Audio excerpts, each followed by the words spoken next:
Assalamualaikum warahmatullahi wabarakatuh. Selamat datang kembali di saluran ini yang senantiasa berupaya menjadi sumber inspirasi dan ilmu yang bernafaskan kehidupan. Pada kesempatan luar biasa ini, kami hadirkan sebuah ceramah yang dipandu oleh seorang yang tidak asing lagi di hati kita, Ustadz Khalid Basalamah. Bersama beliau, kita akan menjelajahi keindahan dan keagungan sebuah konsep yang menjadi pusat keutamaan dalam kehidupan seorang muslim, yakni takwa. Mari kita simak dengan hati yang lapang dan penuh kesungguhan, karena dalam setiap kata yang disampaikan oleh Ustadz Khalid Basalamah, terdapat petunjuk-petunjuk menuju kedekatan dengan Sang Pencipta. Bersama-sama kita renungkan dan temukan kekuatan yang terkandung dalam dahsyatnya takwa.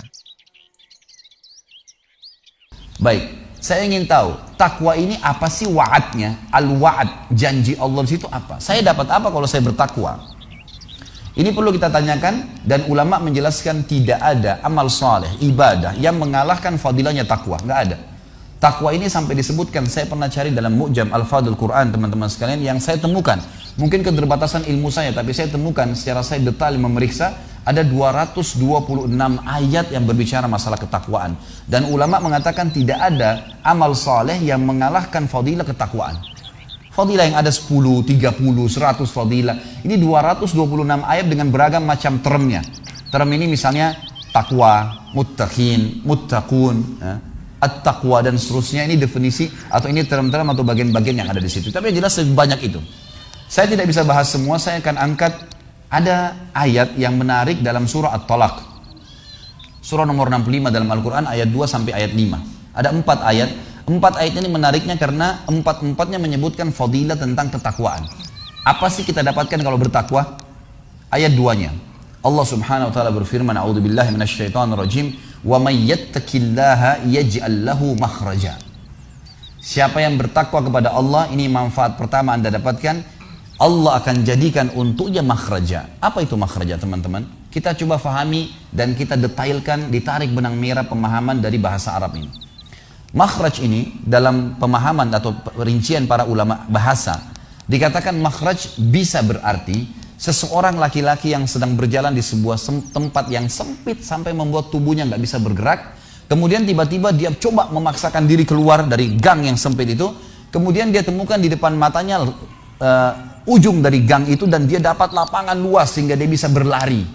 Transisi dari gang yang sempit ke jalan besar namanya makhraj dalam bahasa Arab. Makna yang lain kata ulama bisa berarti lubang biawak. Biawak ini hewan yang hidup di padang pasir biasanya, dan biawak ini kalau kita lihat lubang sarangnya, kita akan kira itu adalah lubang semut karena kecilnya lubang dia. Jadi biawak besar, tapi dia kalau masuk ke dalam lubangnya, sarangnya di bawah tanah, maka dia tutup kembali dari dalam sehingga seakan-akan lubangnya kecil. Nah biawak kalau mau keluar, dia menanduk-nandukkan kepalanya, dia membongkar kembali lubang yang dia buat tadi, yang cuma kecil seperti lubang semut saja, sampai besar. Kemudian dia berhasil mengeluarkan kepalanya dan mengeluarkan badannya, kemudian mencari makanan. Lubang biawak yang dia gali kembali sehingga tubuhnya bisa keluar, nama lainnya makhraj. Dinamakan makhraj. Jadi teman-teman kalau umroh atau haji bisa lihat tangga darurat di hotel-hotel di sana untuk menyelamatkan diri kalau kebakaran ditulis mim kha ra jim makhraj, gitu kan? Jadi ini darurat, kalau sudah kepepet bisa lewat sini, gitu kan? Liftnya nggak jalan, kebakaran bisa menyelamatkan Anda, gitu loh bahasannya. Allah menjanjikan di ayat 2 surah At-Talaq, wa may yattaqillaha yaj'al lahu makhraja. Siapa yang bertakwa kepada Allah, Allah akan jadikan makhraja dalam hidupnya, jalan keluar dari masalah yang dia hadapin yang sangat lapang, luas. Ayat ketiga Allah janjikan fadilah yang kedua, wa yarzuqhu min haitsu la yahtasib, dan Allah akan berikan kepadanya rezeki dari tempat dia tidak sangka-sangka. Saya mengajak teman-teman untuk hadiri ceramah besok insyaallah. Saya tidak tahu panitia bisa ditanya alamatnya, ada besok subuh dan ada besok malam. Kalau tidak salah besok subuh itu kenalilah Tuhanmu kau akan bahagia. Judulnya kita akan bicara lebih jauh tentang Allah Azza wa Jal. Kemudian maghrib nanti kita akan bicara saudaraku nilai rahasia rezekimu. Akan lebih panjang lebar saya jelaskan masalah rezeki dan sumber-sumbernya, gitu kan. Rezeki ini banyak orang fahami hanya baju, makanan, minuman, pakaian, tempat tinggal. Padahal rezeki itu sangat luas, lebih luas daripada itu. Mata kita bisa menangkap cahaya. Sekarang Anda bisa lihat saya bisa lihat Anda karena ada cahaya lampu ini, ya. Kalau tidak ada cahaya sekuat apapun, mata kita senormal apapun tidak bisa lihat apa-apa. Berarti bisanya mata kita menangkap cahaya sebuah rezeki. Suara kita bisa menangkap suara sebuah rezeki. Seterusnya, kita masih bisa mencerna dan membedakan mana pedas, mana pahit, mana manis dalam waktu seketika dengan lidah kita, sebuah rezeki. Artinya seluruh ini adalah rezeki. Dan Allah mengatakan wa yarzuqhu, dan Allah akan berikan dia rezeki semua kebutuhannya. Bukan cuma sekedar duit, makanan, minuman, pakaian dan seterusnya, tapi semua kebutuhan yang bisa membuat roda kehidupannya berputar dari tempat yang dia tidak sangka-sangka akan datang dengan sendirinya. Ini ayat yang kedua. Maaf, ayat kedua tapi nomor fadilah kedua cuma ayat nomor 3 dalam surah Talaq. Saya tidak lanjutkan ayatnya karena itu berhubungan dengan tawakal. Sampai sini bahasannya. Ayat keempat, fadilah ketiga, di ayat keempat At-Talaq. Lanjutannya Allah mengatakan, وَمَنْ يَتَّقِ اللَّهَ يَجْعَلْ مِنْ أَمْرِهِ يُسْرًا. Siapa yang bertakwa kepada Allah, Allah akan jadikan, kata ulama, relevansinya adalah dengan ayat nomor 2 tadi. Ayat nomor 2 Allah janjikan makhraja. Di situ jalan keluar, tetapi di sini jalan keluarnya belum dirincikan mudah atau sulit. Misal, ada orang diberikan jalan keluar sama Allah Azza wa Jalla kena sakit, harus melalui operasi dulu. Jalan keluar, sembuh tapi operasi dulu. Cuma di ayat keempat Allah pastikan, wa may yattaqillaha yaj'al min amrihi yusra. Siapa yang bertakwa kepada Allah, Allah akan jadikan makhrajanya di ayat kedua itu yusra, mudah, tanpa operasi bisa sembuh. Gitu kan. Dan ini luar biasa ini. Ya, jadi artinya memang Allah SWT akan berikan jalan keluar tanpa ada cobaan pun bisa datang kepada dia jalan keluarnya. Gitu kan. Ada seorang teman-teman sekalian, sedikit saya sisipkan kisah di sini, mengagetkan dunia kedokteran di Timur Tengah. Seorang pengusaha, masya Allah punya keluarga yang sangat besar. Dia berpoligami, punya istri yang 4, kemudian anaknya banyak, harta kerbanya banyak. Perusahaan yang dia tanggung itu lebih dari 20 perusahaan di bawah naungan dia. Orang kaya raya mampu. Subhanallah, satu waktu di umur 63 tahun dia datang periksa ke dokter, dia ngerasa nggak enak, sesak nafas. Waktu di foto di ronsen, tiba-tiba dokter yang foto itu kaget. Waktu dia selesai di ronsen, dia katakan, mana tadi pasien yang di ronsen? Mana pasien tadi? Pasien masih duduk di depan. Pastikan pasien ini cari di ruang kematian. Nggak mungkin, secara ronsen sudah tidak bisa. Jantungnya tidak berdetak. Orang ini tidak berdetak jantungnya. Subhanallah, pada saat dicek ternyata tidak berdetak betul. Ditanya mana, dokter ini tidak percaya. Dia teriak, dia mengatakan ada orang mati baru di ronsen tapi bernafas. Gitu kan. Dia panggil telepon teman-teman spesialisnya, kemudian ditelepon datang. Kemudian dikasihlah gambar tersebut kepada temannya mengatakan, mana jenazah ini? Kata temannya, yang dokter yang satu yang foto pertama, ini bukan jenazah, ini orang yang lagi duduk. Kaget dokter yang kedua, jantungnya tidak berdetak secara medis, nggak mungkin bisa hidup. Bagaimana ceritanya nih? Dipanggil, apakah ini punya Anda? Dia bilang, iya ini punya saya. Dicek lagi kedua kali, benar. Dua-dua dokter ini tahu secara teoritis, shock.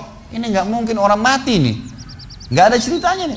Dipakai alat USG pun jantungnya tidak berdetak. Kok bisa hidup nih? Bisa ngobrol. Telepon teman-temannya. Sampai dokter-dokter yang asli dari Jazirah Arab pun yang ada di Eropa, dokter spesialis pada datang keesokan harinya cek, nggak percaya kejadian ini. Dicek ternyata benar. Kemudian ditelusurin lah, kira-kira bagaimana bisa orang ini masih bernafas, masih ngomong. Si pasien ini mengatakan, ada apa sebenarnya? Dia bilang, orang seperti Anda nggak mungkin hidup, sudah mati. Lalu kata dia, apakah orang seperti saya, jantung tidak berdetak, bisa punya keluarga? Mereka bilang, mustahil. Dia bilang, saya punya istri, dan saya melayani mereka. Apakah orang seperti saya bisa bekerja? Dia bilang, mustahil. Saya menaungi 20 perusahaan saya. Semuanya bisa berjalan. Mereka nggak percaya. Sampai datang seorang dokter yang senior dari Jerman, datang khusus karena kasus masalah ini, diundang oleh dokter-dokter spesialis tadi. Dicek, ditemukan ternyata teman-teman sekalian di bagian bawah jantungnya ada urat-urat saraf seperti terbuat ya, seperti dibuat secara alami yang mengalirkan darah-darah tertentu sehingga ada pompa nafas di situ. Tidak ada di manusia lain, cuma di orang ini saja. Semua dokter mengatakan ini nggak masuk di akal, nggak ada manusia seperti ini di dunia. Jantungnya sudah tidak bergerak tapi masih bisa hidup karena dari rongga-rongga urat saraf yang keluar itu bisa masuk udara, oksigen dan terpompa akhirnya hidup dan hidupnya normal. Gitu kan. Subhanallah, ini sesuatu keajaiban. Lalu kemudian ditanggapi oleh seorang syekh yang memang teman dekatnya orang ini mengatakan, yang saya tahu, ini semua disampaikan dalam khutbah Jumat. Lalu dia mengatakan, yang saya tahu orang ini tidak pernah ketinggalan puasa Senin Kamis, tidak pernah ketinggalan puasa Ayyamul Bid. Semua puasa sunnah dan wajib dijalankan dan tidak pernah buka puasa sendiri, pasti buka puasain orang lain. Tidak ada kegiatan sosial, bangun buat gali sumur, bangun masjid, bagi kitab Al-Qur'an, tidak pernah kecuali dia ada di situ. Walaupun andilnya tidak besar, tapi selalu ada. orang tuanya selalu dibaktiin, selalu bersedekah, selalu kalau datang kepada saya diskusi tentang masalahnya orang. Ini ada tetangga saya punya masalah begini, bagaimana jalan keluarnya secara syariat dan seterusnya. Hidupnya sibuk dengan ibadah kepada Allah Subhanahu wa taala. Allah ciptakan urat saraf khusus sehingga bisa terpompa ya udara masuk ke jantungnya. Tidak ada operasi. Ini yang dikatakan yaj'al min amri yusra. Mudah, aneh, dokter nggak masuk di akalnya. Dan ini banyak orang subhanallah lupa dengan Allah Azza wa Jalla. Subuh besok insya Allah kita akan bahas lebih jauh masalah itu. Mereka tidak tahu kalau kekuatan Allah Subhanahu wa taala. Sakit, dokter, dok, bagaimana saya bisa sembuh? Subhanallah.